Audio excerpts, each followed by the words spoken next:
Hallo und herzlich willkommen zum Thema 2, sich informell vorstellen. Hi and welcome to our topic 2, informal introductions. In this topic, you will learn to introduce yourself in German and ask for people's names in informal situations. Similar to the first video, I will first introduce you to some key phrases, and I recommend that you stop the video to repeat after me. It's a good idea to rewatch this video several times in the course of this week to practice the phrases. But as always, there will also be plenty of opportunity for you to practice later on in this unit. In the second half of the video, we'll look at some grammar structures you'll find in these phrases that I'll present you with.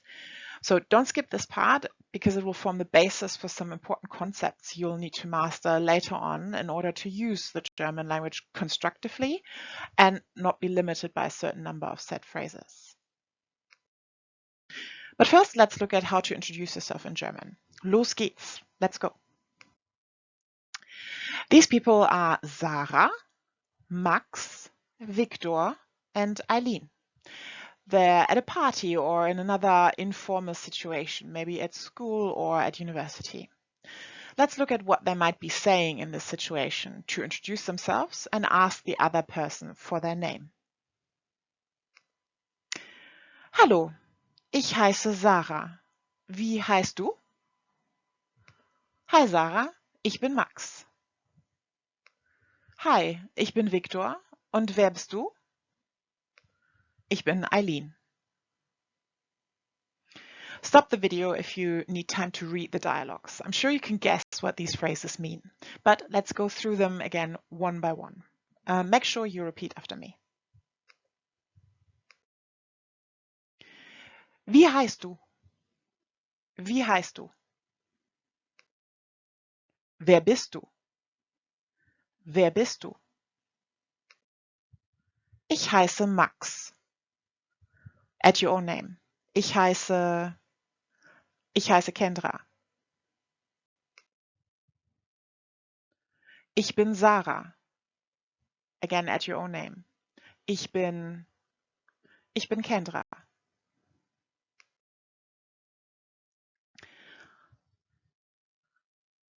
Look at the dialogues again. Which two phrases can you use to introduce yourself? That's right. Ich heiße und ich bin. And which two phrases can you use to ask for someone's name? That's right. Wie heißt du? Wer bist du? You can use these phrases interchangeably.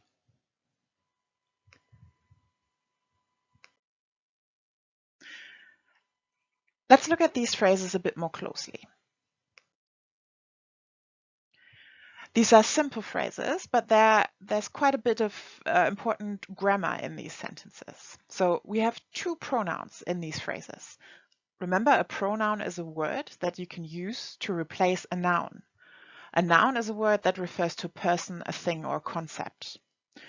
The pronouns that we learn here are ich heiße Sarah, ich bin Max, and the other pronoun we learn is du. Wie heißt du? Wer bist du? You're probably wondering how to produce the ch sound in ich. We'll look at this in a bit more detail a little later, but for now try this. So breathe out while you're saying ich, and then move your tongue up in the back of your throat. And that sounds a little bit like a hissing cat, you know? So ich.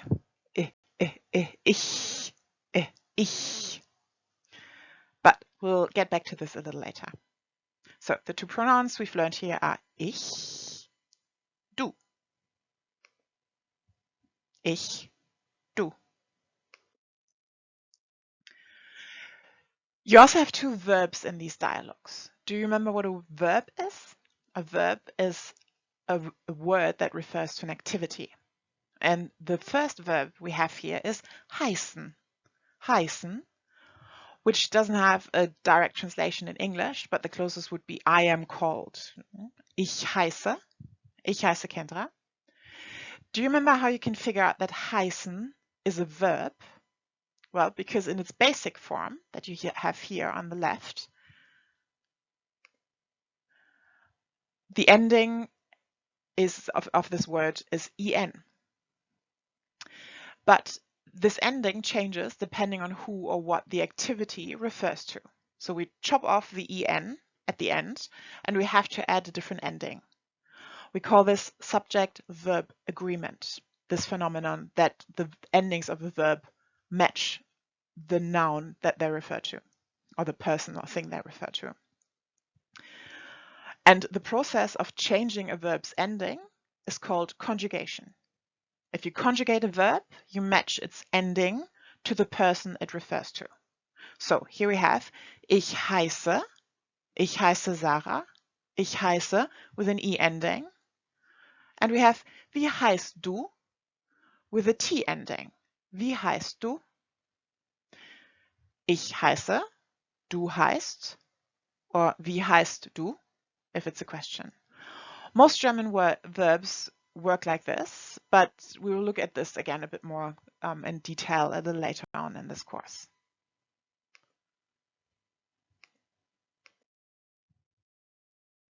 The other verb we get from these dialogues is sein, or to be in English. And just like in English, in German this is also a tricky verb because it doesn't stick to the take the E ending, chop it off, add new endings rule. Its conjugation is completely irregular. Yeah, just like in English, you have to say I am, you are, and so on. In German, similar thing. So we'll learn the other forms of this verb sein, to be, a little later. But for now, let's look at these two forms. Ich bin Max. Du bist. Wer bist du? If it's a question. Yeah, ich bin, du bist. Ich bin, du bist. Okay, so let's look at all of this in a bit more structured way. Stop the video now and study this table. So you've learned your first two German verbs, heißen, to be called, and sein, to be. Remember subject-verb agreement and conjugation? The verb endings need to match the person or thing the verb, the activity, refers to. Here we have the first two pronouns, ich, du, and the informal singular form. Singular means it only refers to one person or thing. Stop the video again to practice the four phrases. Ich heiße, ich bin, du heißt, du bist. So the last slides were all about verbs in the singular form. So if you're referring to one person only, ich, du. But what about if there's several people in an informal meeting and they want to greet each other and introduce themselves? Let's have a look what these people in this group of four might say. Hi, wir sind Anna und Malik. Und wer seid ihr? Hallo, wir heißen Frank und Martha. Note that in this case, Anna and Frank are introducing themselves as well as their friend and partner. So they're talking about themselves and someone else. Let's try this again. Let's review these phrases. Remember to rewind and stop the video to repeat after me. Hi, wir sind Anna und Malik. Und wer seid ihr?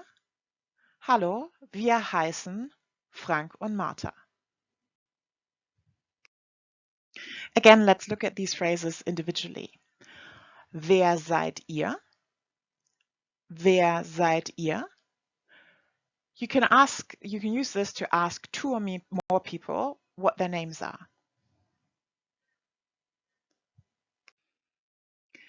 Wie heißt ihr?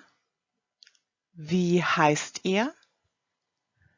This is another option to ask two or more people for their names. Wir heißen. Wir heißen. You can use this to introduce yourself and one or more other people. Wir sind. Wir sind. Again, another option for introducing yourself and one or more other people. Okay, let's do another language focus. Let's look at these phrases a bit more closely.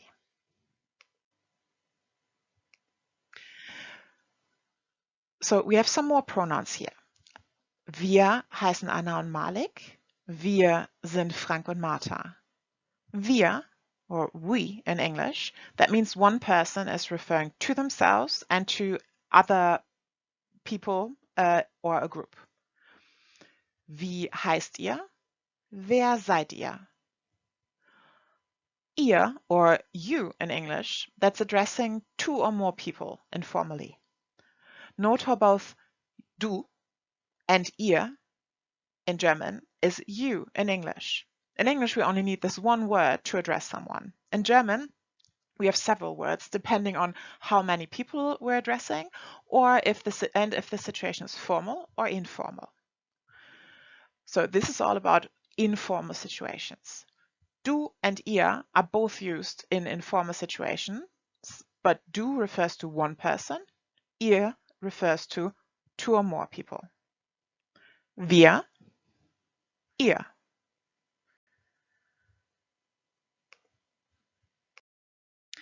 Let's look at how these two pronouns wir and ihr change the verb endings. Wir heißen, wie heißt ihr, or ihr heißt.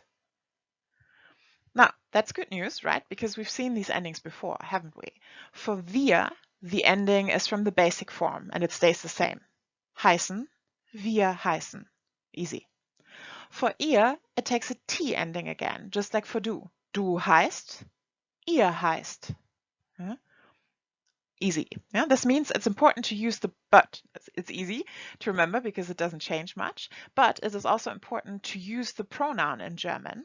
So wir, or du, or ihr, to be very clear about who you're talking to or who you're talking about, because the verb on its own, just from the endings, that would be ambiguous. You wouldn't quite know who, or the other people wouldn't quite know who you're addressing. So Anna and Malik need to say, wir heißen Anna und Malik. They cannot just say heißen Anna und Malik. They need to say, wir heißen Anna und Malik. And we've got the verb sein again. Remember that sein is irregular and doesn't stick to the conjugation rules at all. So you can see this here as well. Wir sind, wer seid ihr, or ihr seid. Wir sind, ihr seid. Let's look at all of this again one more time. Stop the video now and study this table.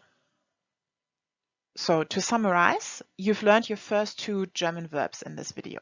Heißen, to be called, and sein, to be. You can use both verbs to introduce yourself and say your name, or to ask people for their names. Remember that verbs are words for activities. For heißen and sein, this might not be very obvious, but try to think of it that way.